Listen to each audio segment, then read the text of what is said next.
But I do want to chat a little bit more about bone broth in particular and why broth, like really what are like the core benefits behind it, because I'm still Mhm. understanding myself. I'm plant forward and I primarily eat vegan. However, I do have meat, but I like am curious what the benefit is between vegan and chicken and beef. It seems like the chicken and beef would be like more nutrient dense, you know? Yeah, the vegans have more of the alkalizing and immune boosting properties, and they still have a bouquet of herbs, and there's a lot of benefit there.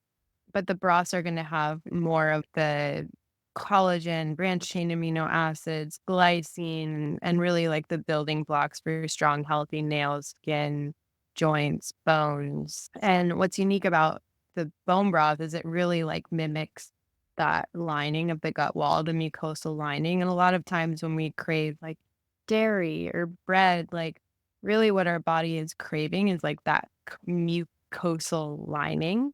And we're like looking for it in ways that don't necessarily like help that. But that's why drinking the bone broth can be so helpful for curbing those cravings because it really gives your body like what you need. Yeah.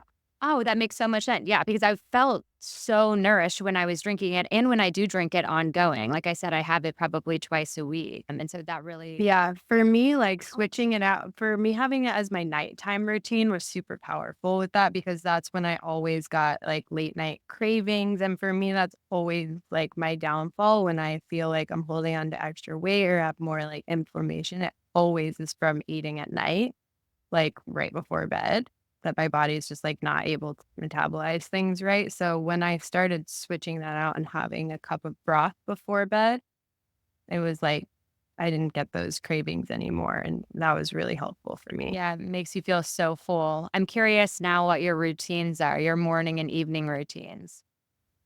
My morning routine is not quite a routine. My kids are, like, waking up at 5 AM every day. My friend, like, sent me a homeopathic thing to give them that was supposed to, like, help them sleep another hour, but instead they started waking up at 4 AM, so I stopped that. My kids are very early risers, so my morning routine is, like, just not there, except for that I do have coffee every morning. Being with Yeah, but my evening routine, my kids go to bed at 7, 7:30, so that's, like, for me where the secret sauce is now, and I'll have, like, my tea or my broth at night. A lot of times I'll take a bath, I do my skincare routine, have a little time to, like, stretch, get into my body, breathe. I'll either read a book or watch a show. Like, I'm usually in my bedroom, like, doing my wind down routine from 7:30 to 9:30, like, every night. and So, yeah, that's my, like, me time yeah, I per feel like se. kids obviously change everything and Yeah. it I like to do the gua sha, like, dry brushing and all that stuff at night now because it's just, like, when I can fit it in. yeah, absolutely. Yeah, all the rituals. Or you just get really savvy and you do it while holding a baby. How old are they, by the way? My kids are 2 and 3. 2 and 3, and they're having bone broth regularly. I make a chicken congee basically with the broth, like, every week. So I'll use, like, boneless, skinless chicken thighs, rice, the broth, and, like, butter, and that's it, and make them like a little congee. Beautiful. And you mentioned the intersection of kind of we basically touched on this, very briefly touched on this. OWL Venice has a skincare line. And I think this is such a beautiful extension to your brand and what you were just talking about with your routines and everything, because we don't really think about the interconnectivity with our gut and our skin. I think now it's being talked about a little bit more, but it was really interesting for me recently. I was off my seed prebiotic for 2 weeks, and I saw my skin like really change actually in those 2 weeks, which was a signpost for me that I was like, something is imbalanced internally and that is masking something. So I'm diving deeper into that. But I would love to Mhm. learn like what really was the inspiration behind launching that and tell us a little bit more just about the skincare line overall. Yeah, so a fun fact is that actually I launched Aloe Venice as a skincare line initially Oh my before God. I ever did the bone broth. Yeah, back in like 2014, I think. I had just come off birth control and after 10 years on birth control and started getting really bad adult like onset acne and like very hormonal, like around my chin, jawline, and I'd never dealt with anything like that before, really.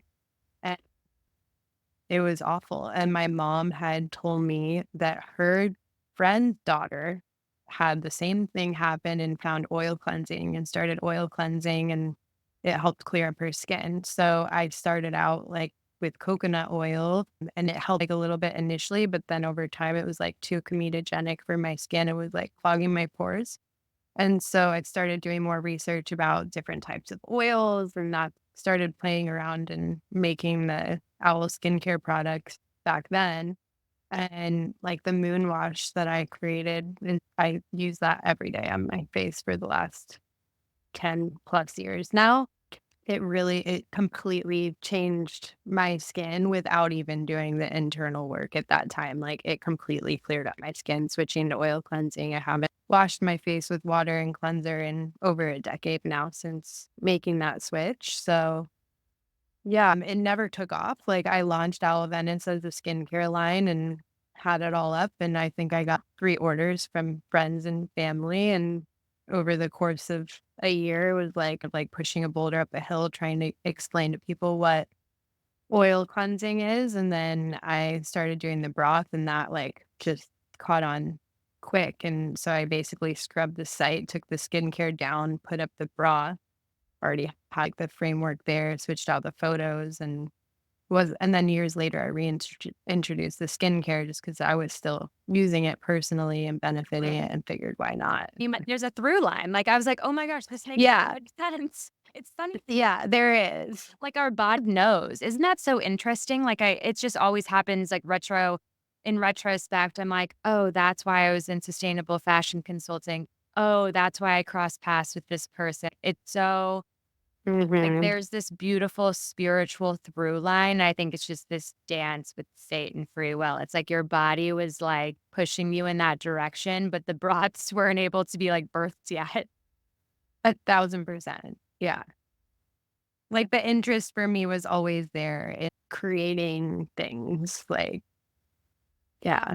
How do you keep creatively inspired? And as an entrepreneur, especially as a founder of a business, it can get so lonely and just so challenging sometimes. Like you said, like pushing a boulder up a hill. Like, how do you keep the spark of the business alive? Like, how do you stay creatively inspired? Yeah, I think at different times it looks differently. Like, for me this last year, it was, like, problems and pressure, like, pushed me into innovation and change. In the past, it has felt easier than that, like, easier to find inspiration just taking that time and space to get out of my world.